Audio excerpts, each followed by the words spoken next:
These are being recorded, and kind of the afternoon slots have been a little slower than some of the other ones, but we're still recording these. So, people are still going to be watching them. The recordings are going to be live through December 31st of this year. So people will be able to log in and check them out until then. Reminder that Attendify works best in Chrome. Zoom is the best for the roundtables and sessions like this. You can chat with our sponsors in the town hall section of Attendify. Don't forget to rate sessions on the Attendify app. Tune in for the National Student Production Awards today at 7, and we will continue our regular schedule of online workshops starting up again in, just realized that says 2021 and it should say 2022. So be on the lookout, and then save the date for next year. We'll be in Baltimore pretty much this week for Baltimore. I'm gonna eat crab legs, I guess, because that's what you do there. But I'm gonna turn it over to the team from WSOU to talk about college radio and COVID and keeping going during the stuff. And I'm gonna put myself fade into the background, but if you need anything, let me know and I will jump in to help. Thank you. All right, I'm gonna attempt to start this presentation. All right, everyone can see my screen. Perfect. All right, so my name is Catherine Patton. I'm the former programming director and current station manager here at 89.5 WSOU FM from Seton Hall University out of South Orange, New Jersey. And with me, we have... Hi, I'm Valentino Petrarca. I was the promo director last year. I'm the music director this year. Also at WSOU 89.5 FM, the loudest rock. So we're super excited to be talking with you today. And another thing that I'll even add, after the presentation's over, I'll type in the chat, and to all of those that are watching this through the recording after the fact, I will tell you guys my email. So if you have any questions about anything we said today, feel free to contact me or Catherine about anything. So thank you. All right, so a quick little session overview, kind of what we're going to be talking about. We're going to be talking about a little bit about our station's background and kind of where we were at pre-COVID. We're going to talk about what happened right when the pandemic hit. And we're going to talk about the reopening process and how all of our departments needed to find new ways to adapt. Adapting is going to kind of be a key word that we're going to be talking about a lot. We're going to be talking about how we navigate the new normal, and finally, a lot of the key takeaways that we have been able to gain from the past year and a half of operating the station through a pandemic. And then of course, at the end, we're going to be taking some questions. So what we're kind of really hoping that you'll learn is, everybody who joined this panel today knows that, we have to adapt, we have to overcome. And, there's going to be a lot of new methods that we're going to tell you about what we did. And, this whole thing is going to be about what we did, what worked, and what didn't. And the biggest thing that I want everybody to take away from this is that failure is okay. We did a lot of different tasks and tried to overcome a lot of different stuff. And, sometimes we failed, sometimes stuff didn't really work out, but every failure that we had led us closer to stuff that did work. And every time something that kind of worked but didn't really work, we could get it to a point where it was very, very useful. And furthermore, what you'll find out, not everything we did during the pandemic stayed, but there are things that we did that have stayed, that we actually took lessons that we learned from the pandemic and used it even post-pandemic. And now I feel like our radio station is stronger than it's ever been. And it's because we were forced to literally kind of build from the ground up. And then when things returned back to normal, we had a ton of other stuff that we had to learn on top of that. So again, adaptation, learning to adapt, and kind of what we did. So we'll start with a little bit of a quick history and an overview of kind of who we are at WSOU. So we began broadcasting in 1948. We were one of the first FM college radio stations. We were completely student run, and a group of student managers actually in 1986 decided to change the formatting of the program to modern active rock, which is a fancy way of saying heavy metal. So from 12 a.m. to 8 p.m. we're modern active rock. And then from 8 to 12, we have our specialty shows. And on weekends, we do community programming. But for the most part, we're a modern active rock station, which is a little bit different than most college stations. We operate live, or pre-pandemic, we operated live 24/7, 365, which is something we'll talk about a little bit more later. COVID was actually the first time there was nobody sitting in the studio all the time, because before that, there was never a time where we ever went remote. We operate with 9 student managers and 3 professional staff / academic advisors that help us manage the station. But at the end of the day, The students are the one making those programming decisions. Like I mentioned in '86, a group of students decided to change the format and we've stuck with it ever since. So kind of looking at pre-COVID, where we were, we operated with roughly 130 staff members. We were smack in the middle of basketball season, and a little bit more about that. We have three kind of different tracks we have at WSOU. We've got the music track if you want to be a DJ. We also have our newscasters who not only report during the traffic and weather on air live, but they also do stuff on social media and they do podcasts. And then we also have our sports track. We broadcast all Seton Hall sports. Most of those are online. However, during basketball season, basketball is kind of big at Seton Hall. We actually put basketball games on the FM part of our radio station. And so we were smack in the middle of basketball season pre-COVID. Our team was actually projected to go to the Elite Eight. So it was a very exciting time for our sports department. We also had present shows. We were going out, putting our name on shows, metal shows. We were showing up there, engaging with our listeners. And Val's going to talk about this a little bit later. We were also doing a ton of band interviews. We had Trevor from the Black Dahlia Murder showing up in studio. He did a takeover on air, and we had a little contest. We brought in pizza, we brought in listeners, and we had him talk to everybody. So pre-COVID, we were thriving 100%. Everything was in full swing. We were all looking forward to what was next. So March 2020 hit. Think about two things. Where was your university at when this was happening, and where was your station at? So plan A for us, and this goes into our ideas on failure, we planned on operating through the university closing. There have been times in the past where weather has hit or when we're on break. WSU has always operated. There was a time a couple of years ago before I was even at the station where 6 or 7 students ended up sleeping here for a week because of a massive snowstorm, and they operated the station throughout that snowstorm. So when the first, lingerings when the pandemic first started, we assumed WSU would continue to operate because that's what we had always done. When things started to get a little bit more serious, we started picking out an A and a B team, and that would be comprised of assistants and managers who lived in the area that would be able to operate the station through the pandemic. We were going to operate still live 24/7, 365. We would cut it down to DJs. 5 DJs would run the station the entire time. If somebody tested positive, they would sanitize the whole place, leave, and the B team would come in. So that's what we wanted to happen when the pandemic first hit. And now this goes into the idea, again, of failure, because that wasn't allowed to happen. For once in WSU's history, the university actually required us to leave campus and shut down the station. And we were all mandated to go home. And thankfully, our chief engineer, Frank Scapidi, and our programming director at the time, they quickly got together and figured out a way to have us operate remote, which I'll be talking about a little bit later, exactly how we got that done. We scrambled to get everything set up, and we rode out pretty much the entire summer operating again remotely with remote scheduling for the first time in station history. So plan A was what we wanted to happen, and plan B was actually ended up what actually happened.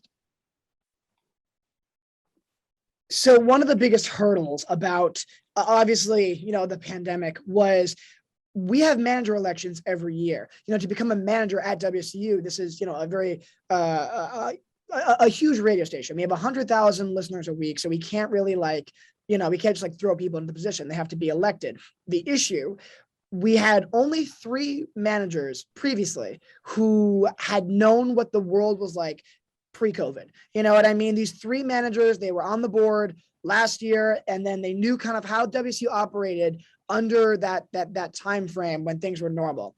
We had 6 managers, however, that just got elected that had no idea. This was their first time being a manager at this radio station, and pretty much everything was flipped on its head. I mentioned before, I was promotions director. I got elected April 2020, and everything that I was taught, they literally went through, how do you contact venue promoters? Can't do that. How do you do concert ticket giveaways? Can't do that. What's the nuance and which concert ticket giveaways we should get, which ones we can't get? Can't do that. Another thing they taught me, how to barter with small businesses. Guess what? All these businesses don't want to spend money or barter with us because it's the pandemic.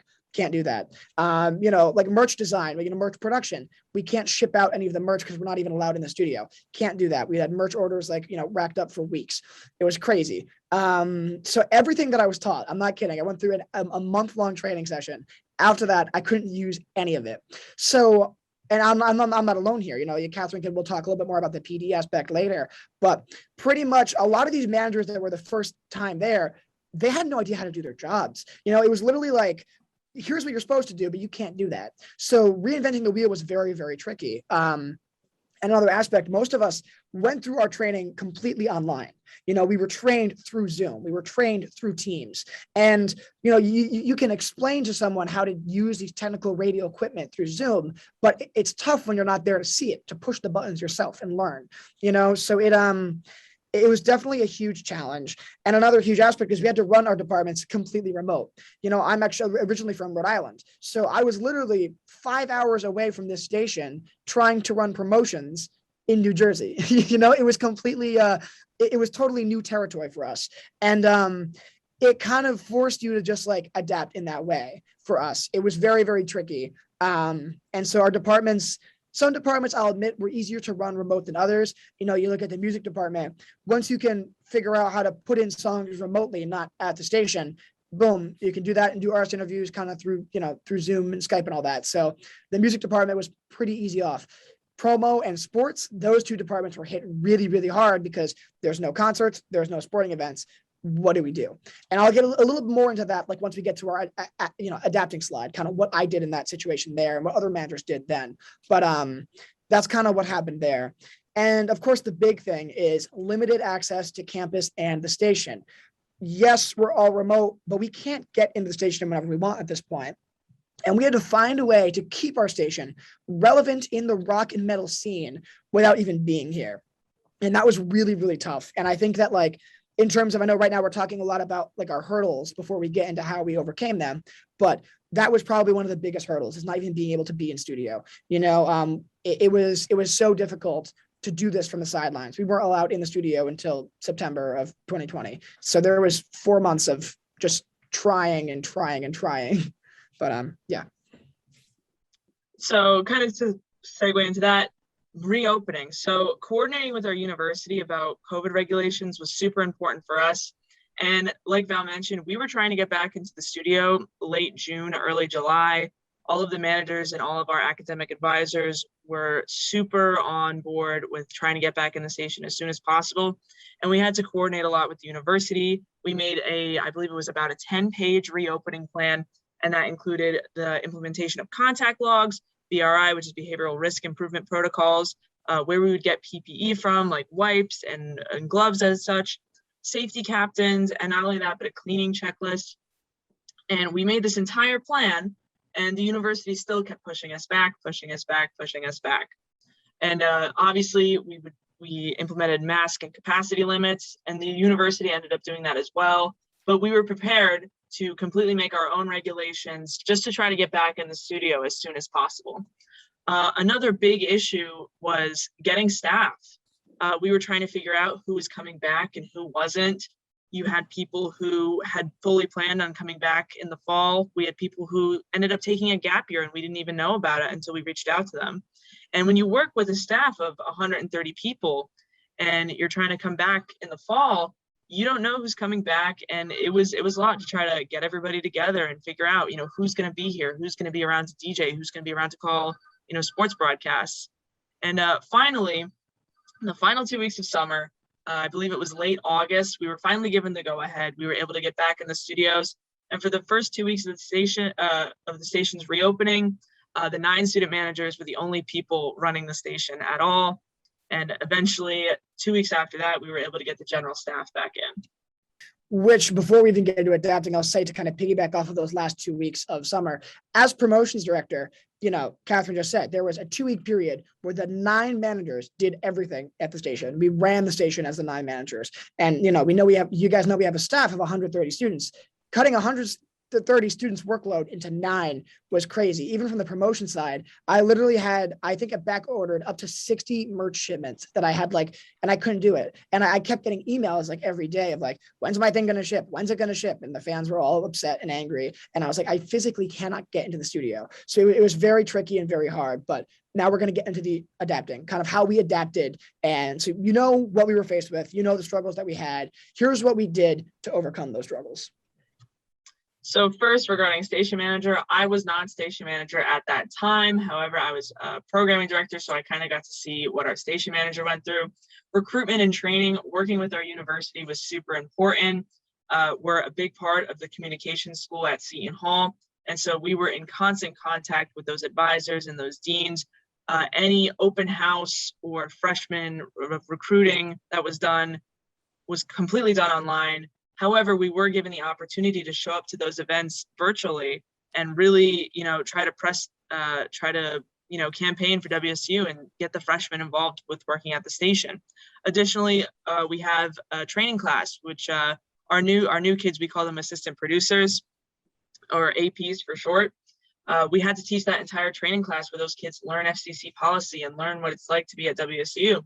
We had to do that all through Zoom classes, or you would record a video and then send that out to them. Additionally, managing the team, all of our manager meetings as WSU managers, you meet once a week to kind of discuss what you're doing in your department. We ended up having to move those meetings online.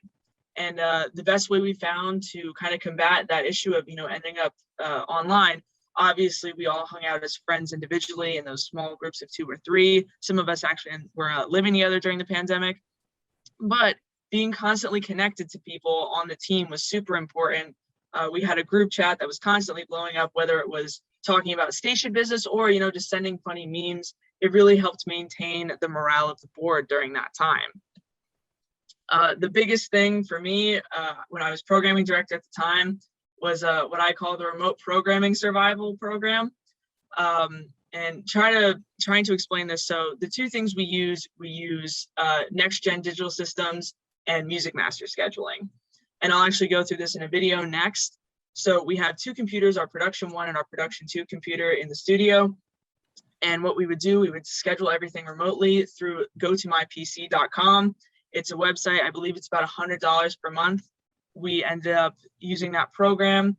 You would download an extension, and from my childhood bedroom, I could log on to the production 2 computer from my laptop, remotely schedule 24 hours of programming through NextGen and Music Master. And that not only helped us survive through those times where nobody was in the studio, but additionally, when we got back to the studio, we were still operating with a skeleton crew. Like I mentioned, we had managers and assistants working, but when you operate 24/7, 365 through a pandemic, obviously there's going to be some slip ups. We ended up having to cut our overnights completely, so we didn't have people in the studio overnight at one point. And remote programming was something we leaned heavily on during the pandemic. And again, getting DJs involved was another big issue for us. So remote programming was really a lifesaver for us. And then I've got a quick little video. There shouldn't be any sound, so I'm just going to kind of go through this. So again, this is what our digital system looks like. This is our next gen audio control system. As you can see, there's a log over there. And basically, this is what our music scheduling looks like. And so what would happen was, and I'm going through this very slowly. Let's see if I can speed this up. So basically, this is what our scheduling would look like. We would use the automatic scheduler in Music Master. You would click on that, you would schedule that, and it would end up scheduling however much time you wanted for music. So for example, I was only scheduling midnight to 5 a.m. for this time.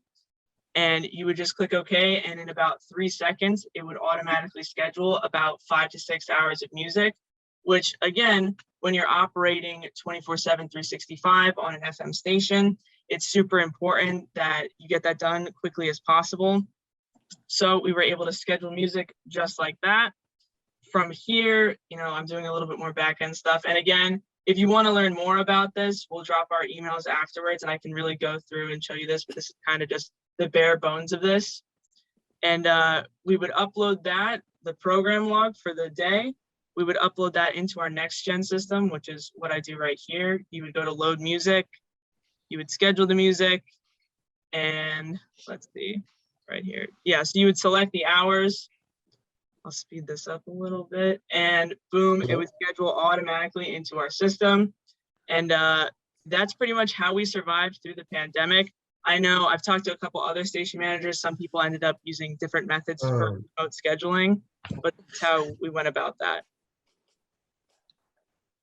And one thing to even note about the remote scheduling, we talked a little bit about, so this is one way that we adapted to the pandemic. This is something that we kept even now, because let's just say, the board's having an issue, there's a station emergency, none of the music is playing. In pre-COVID times, the PD would have to run from wherever they were living. It could be an hour away, it could be 20 minutes away, and they'd have to run into the studio and try to fix it immediately as fast as they could. And there would be maybe an hour and a half of dead air. With this remote stuff, the PD can instantly just go in on their laptop and within 5 minutes fix whatever issue is happening. Like, you have the entire DJ board on your laptop. So in terms of music director, PD, anything with that, like that operates on the music, this is definitely the way to go. Like, I can't recommend this enough for a station just to have in case of emergency. Now switching gears a bit, going into promotions. Obviously, I was the promotions director, at the radio station when this happened. A little bit about the old way of what kind of went down of, promotions used to run with concert ticket giveaways every hour. That was kind of like how we got our name out there, whereas people could call in and win tickets to their favorite bands, like Meshuggah, Slayer, all that sort of stuff. But now with the pandemic, there's no shows. So I really can't do any of the giveaways that I've been taught. So I had to find a way to do giveaways that didn't require a concert ticket or a live aspect. And while that may seem easy, that was really, really hard. As I mentioned, I was promotions director for a year, but for April all the way until September, I couldn't get in the studio, which means I couldn't ship out any physical merch like vinyls or CDs. So I had to do entirely remote stuff. During that time frame, I tried to do download codes. And this is one of the things that failed miserably. My thought process was, if I reach out to record labels, get like album download codes, boom, it's easy, it's awesome, it's great, and it's free stuff. Who would want to turn down a free digital record? Obviously, with stuff like Spotify, Apple Music existing, no one wants to get a download code, even if it is from like one of their favorite bands. So we got like maybe 2-3 callers, for those giveaways. They did not do well at all.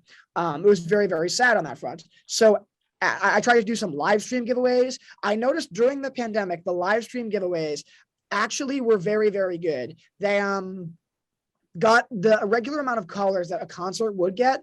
And so that was very awesome. But one thing to note, though, now that concerts are back in full swing and all these bands are touring, live stream giveaways don't do as well as they used to do during the pandemic. So it's something to sprinkle in occasionally, but don't like completely double down on it. So for example, Mal, if a huge core artist that we, play offered to give us some live stream codes to give away, I would say maybe 5 or 10 versus in the pandemic, I would say 20, 30, and I would give those away. So just know that going in that the live stream codes now aren't as effective, but during the pandemic, people love this. They ate this up because it was like going to a live show when there was none. When I finally was able to get into the studio in September, I started to do some CD and vinyl giveaways. I reached out to all these labels, and I will say, as a promotions director, they teach you to reach out to, venues, venue promoters, everybody that's on the publicist side of the music marketing, but they don't really tell you to reach out to record labels or even band publicists, because that's more music director stuff. You know what I mean? So I was assistant music director before I became promotions director. I already had these contacts of all the record labels, all the PR people, all of the, the radio promotional people that at my fingertips. And I used that for assistant music director for interviews and artist takeovers. But now when it came to CDs and vinyls, having record labels at my disposal was incredible. It really helped us get unique and creative giveaways. So the big lesson I can say from promotions, don't be afraid to reach out to new contacts. The old promo director might have given you, here's all the people you'll talk to. That's awesome. But if something like this were to ever happen again, don't be afraid to reach out to the music director. Give me some of your contacts. Talk to as many people as you can and try to expand your horizons a bit to get as many people involved in promotions as possible. Now, the biggest thing that I will say, if there's one thing that I want you guys to take away from the promotion side of this, if there's one thing that you pay attention to, branded promotions. So pre-COVID, we used to have a few branded promotions, but mainly it was like hourly giveaways. You know what I mean? Like, oh, there's a concert coming next fall. We'll do giveaways for that up until then. We didn't really have a ton of branded promotions unless it was Halloween. You know what I mean? That was the only time WSU really did branded promotions. During the pandemic, I really felt the need to amp up our number of branded promotions because people were so starving for any kind of press. And especially when we don't have shows, we need to do more to kind of compensate for that. So I ramped up during my term as many branded promotions as I can. And so for Halloween during that time, I did Halloween's Vinyl Fest, where every single day of October except for Sunday, so Monday through Saturday of October, there was a new vinyl from a band that was like that you could give away. And there was constant vinyl giveaways all throughout the month of October. Throughout September, I did WSU Skates Giving, where you could win a band merchandise skateboard, like Carcass skateboards, or, like stuff like Beach Boys skateboard, like there was like a ton of like band merchandise skateboards that, we gave away all throughout the month of November. And then, of course, for February, we did 14 Days of Heartbreak, where it was like, 14 days leading up to Valentine's Day. And every single day you could win signed merchandise from bands like the Misfits, Clutch, all of those kind of artists. And so what is super cool about those branded promotions, and of course, as you can see, Video Rock the Radio Store in April, where it was almost like cameo styled giveaways, where for the entire month of April, you listen in, you could have the chance to win like a personalized video message. Hey, this is Caleb from Beartooth.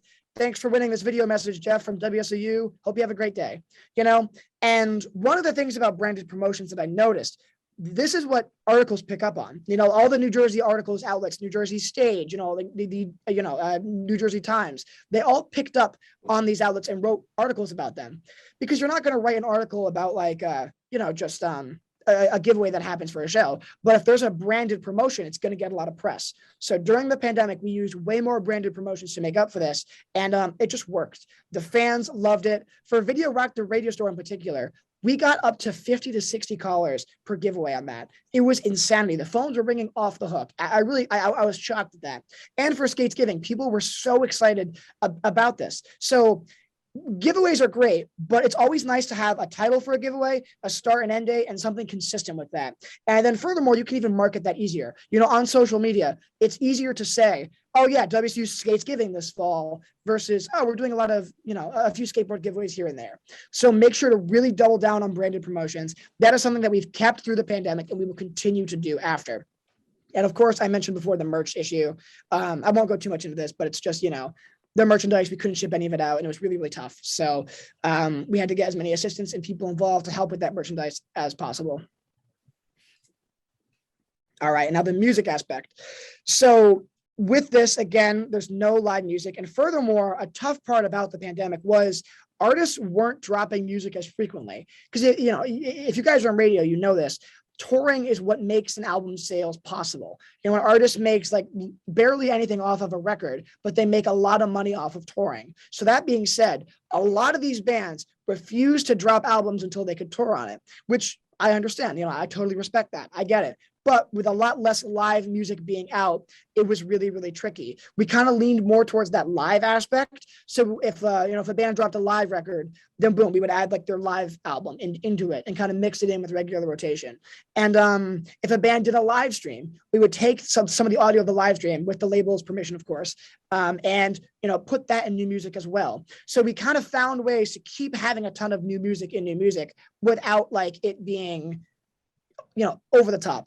And furthermore, another thing to note, listeners love familiar music in times of great stress and tragedy.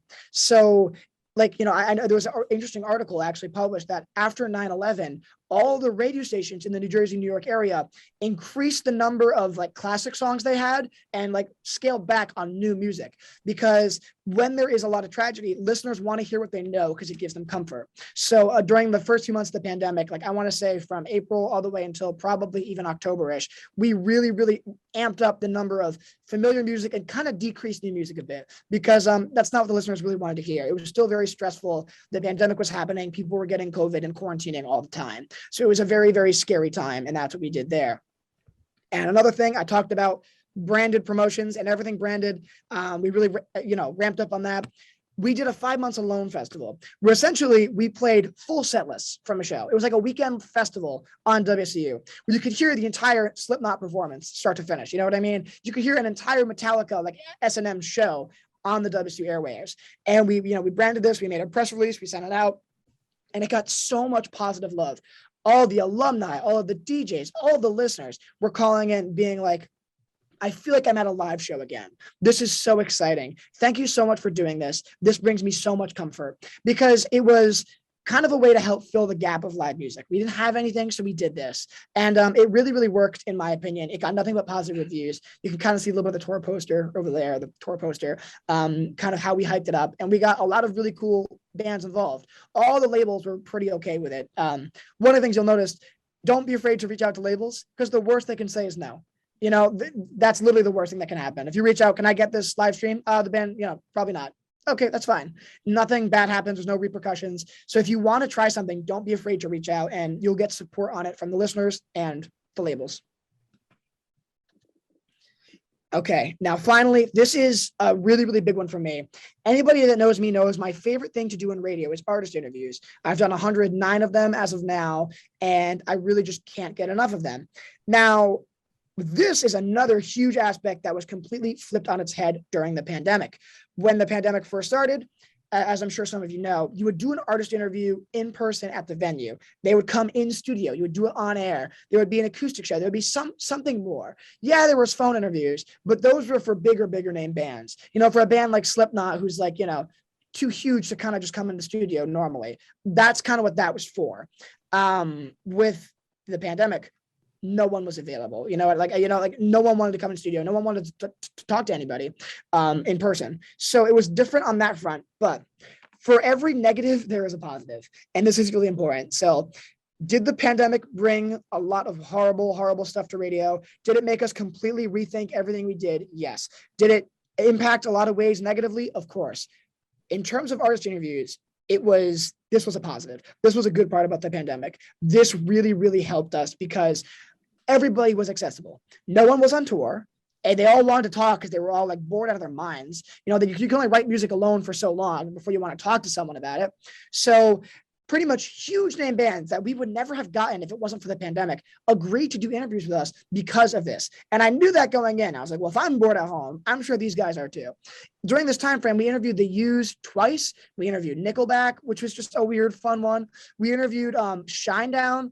There was a lot of really, really big rock artists that were willing to just sit down with us and talk with us because, well, they're not on tour, not doing anything else.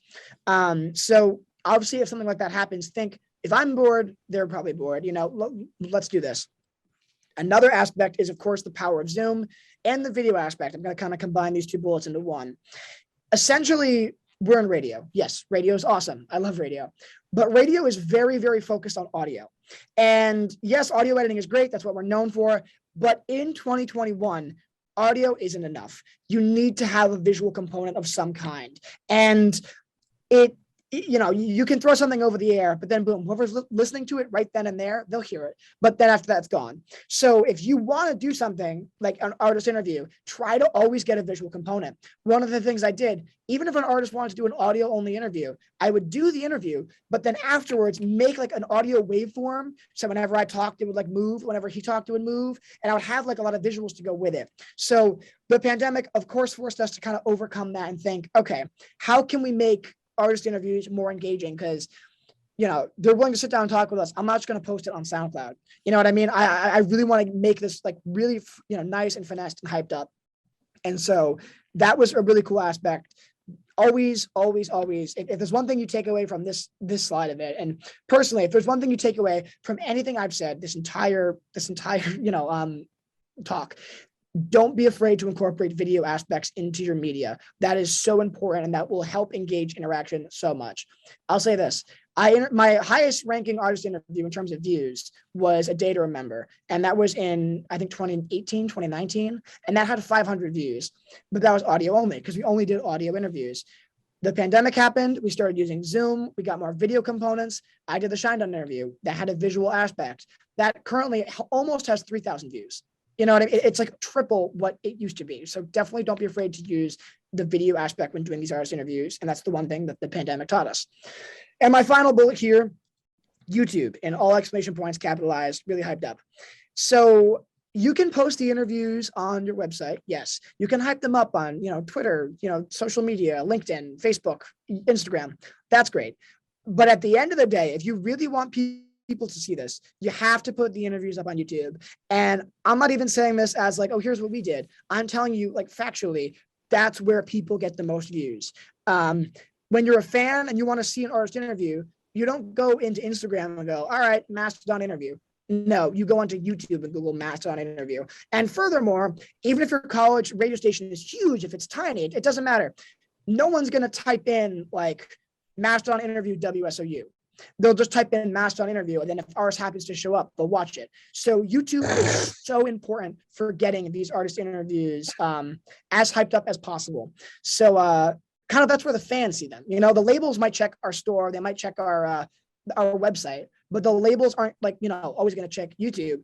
The fans will check YouTube. So that's one big thing that we learned with the pandemic was if we post artist interviews to YouTube, they're going to gain traction. People are going to watch this. People are going to love this. And they did. They really did. So those were the positives. And I'd like to add, everything I said on this slide has been incorporated and is still being utilized post-pandemic. We're still doing video interviews. We're still doing Zoom interviews. We're still posting everything onto YouTube. We're still doing always visual components, even with audio stuff.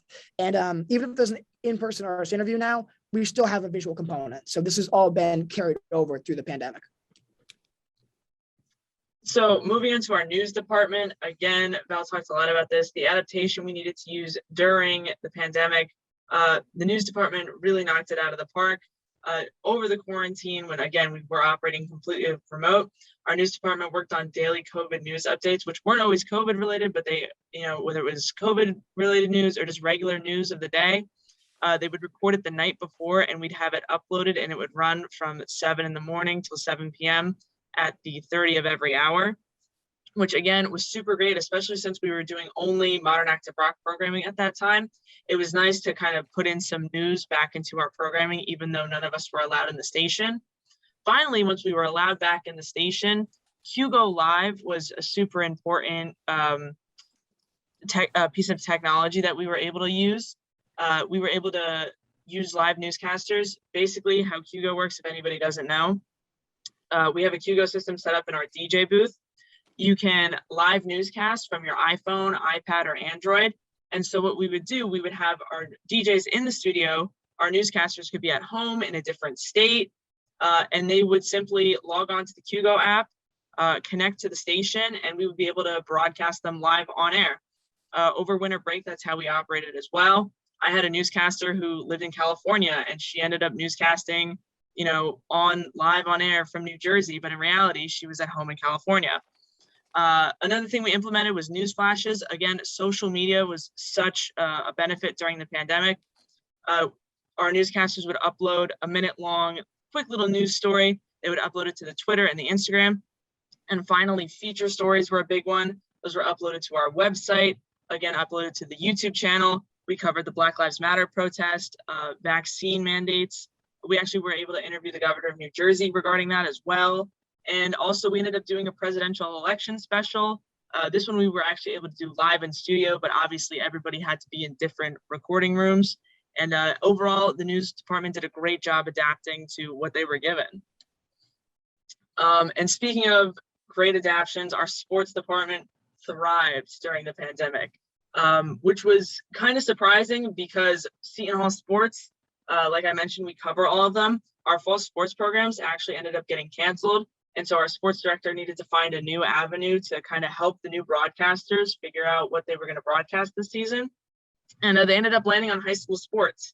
Actually, over the summer, we were able to do the Last Dance baseball tournament, and they were able to broadcast that live on air. Additionally, once fall sports rolled around, Seton Hall Sports got canceled. We moved to high school football. Our sports director reached out to local athletic directors from the local high schools, and they were able to set up a way that we could broadcast their games live on air. And we also ended up streaming them on WSOU Sports YouTube channel. And this was actually not only beneficial for our broadcasters, but also for the parents and the students who weren't allowed in the stands. As you can see, one of those videos on the right that had over 1,000 views, because so many kids from those high schools that wanted to attend those football games that couldn't go, they would end up streaming the game. The parents of the players, they couldn't go see their kids play, so they would end up, again, watching it or tuning in and listening to us broadcast high school sports. Another thing that was super important for our sports department was graphics and socials. Again, I mentioned a lot of our staff, they might have been in person, they might have been fully remote. Graphics and, updating social media was something that our sportscasters really benefited from. We actually had an Adobe Photoshop session for our sportscasters. And after that, everybody was producing graphics for the Instagram, Twitter, everything like that. And I believe they gained about 800 followers over the pandemic, which is pretty impressive. Finally, once basketball season rolled around, normally pre-COVID times, our sportscasters are always allowed to go and call the games live. Additionally, they're always allowed to travel with the team. We were allowed to broadcast live at the games during home games. However, they weren't allowed to travel this year. Now, before this, we've had sportscasters travel with our basketball team to Bermuda, to Wisconsin, pretty much anywhere the team was going, we were going to go. The way we remedied this, we broadcasted live from our kitchen in our studio. We have a little kitchen in our studio. We just set up there and broadcasted the games from there, watching the TV. And additionally, we also had AM 97. They contacted us and they said, hey, we want to use one of your studio spaces to call sports broadcasting. And they ended up taking over one of our studios as well. So there was a point where if there was a Seton Hall basketball game on, we would have a ton of people, broadcasting either in the kitchen or in one of our studio spaces. And it was a very hectic time. But again, our sports director was super great about adapting and kind of overcoming all of that. And they actually really thrived during the pandemic. Finally, community outreach. We've always been super involved with our community. We normally do annual clothing drives and food bank drives. The picture on the right is actually from a previous year, 2019. And we actually broke a couple records this year regarding community outreach. And we can definitely thank our former staff representative, Dalton Allison, for that, because he really wanted to keep that community engagement through the pandemic. We normally do an annual clothing drive. This year, we sent away 25 large boxes of clothes.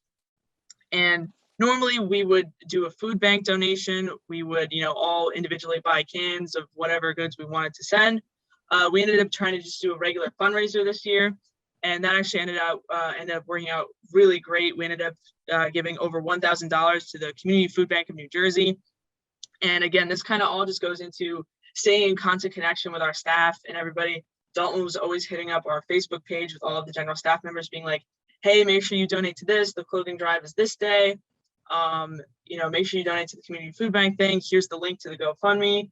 And we actually, the fact that we were able to break records with community outreach during the pandemic was, again, just a really great, measure of kind of us adapting and trying to figure out new avenues to stay engaged with our community.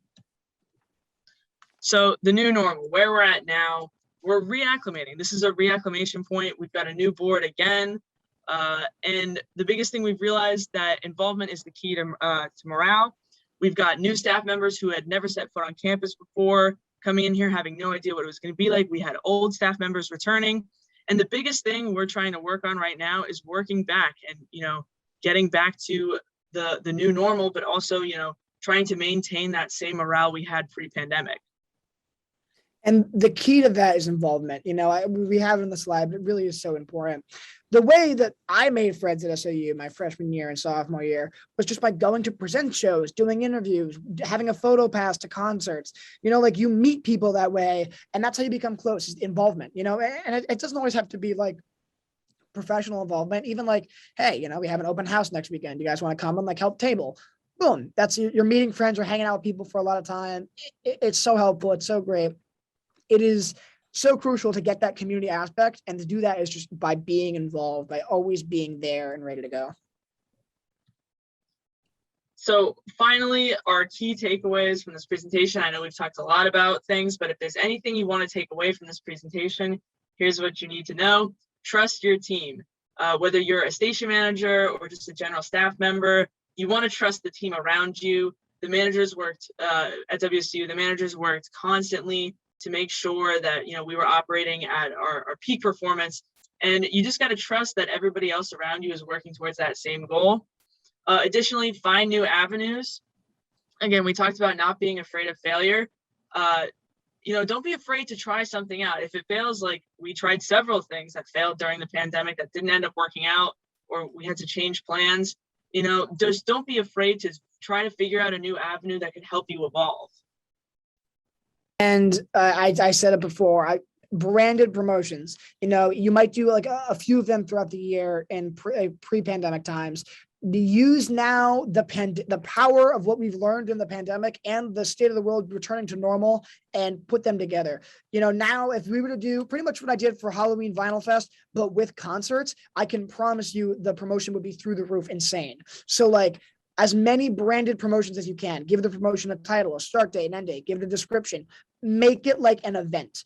And then of course, always have a visual component. If you're doing any kind of media of any kind, try to make it visual, try to have some kind of a visual aspect. Even if you're doing something like a podcast, like let's just say, you know, your radio station has a podcast, put it on YouTube, you know, have a visual component there. Make like audio is great, but you can't be afraid of, you know, that visual side of it, you know, throwing stuff on YouTube, that sort of thing. And that's probably the biggest takeaway that I learned with the pandemic and that I got better with. And now it's had an increase in like the fans and all of that incredible stuff. All right, so that concludes our presentation. I'll stop sharing my screen so we can take any questions. I think we have some questions already. How long were the news updates? So during the pandemic, when we were completely remote, our news updates were about 1:30, and they were all cut up and pre-edited, so there wasn't any, you know, like leeway time. But normally, even in studio, our news updates are just about 1:30. Obviously, I mentioned there are, we obviously do like feature stories or those Instagram ones, they run a minute, but for the on-air ones, our news updates were about 1:30. And I'm putting my email in the chat right now. It is for all those watching this that are like not on the Zoom right now, let's just say you're watching this after it's been recorded and posted. That is WSOUmusic@gmail.com. Again, WSOUmusic@gmail.com. Any questions you have about promotions, music director, like, you know, interviews, all that sort of stuff, photo pass, generally any question you have, shoot me an email. I'd be happy to talk with you. I'd be happy to engage, or even if you just want to shoot me an email and say hi, I'm always there. I also just dropped my email in the chat. I'm not as much in the music or promotion side of things, but if you want to talk programming or just station manager stuff, there's my email. I'm also available. Reach out anytime. And if anybody has any other questions, if not, I don't know. All right. Well, thank you both so much. And thanks for, hopefully we all have great ideas that we get to keep forever that came out of this. I know like most of the time it just felt like garbage, but thinking like all of these cool tools that we had to learn and now how they'll make things a lot easier moving forward helps a lot. You know, there's a few silver linings to having to learn all this stuff. So thank you again. The next session starts at 4:30. I know there's promotions, I know there's production, and I think there's a roundtable too. So see y'all then, and looking forward to awards tonight at 7. All right, see y'all. Thank you so much. Thanks for having us. Thank you. Thanks for having us.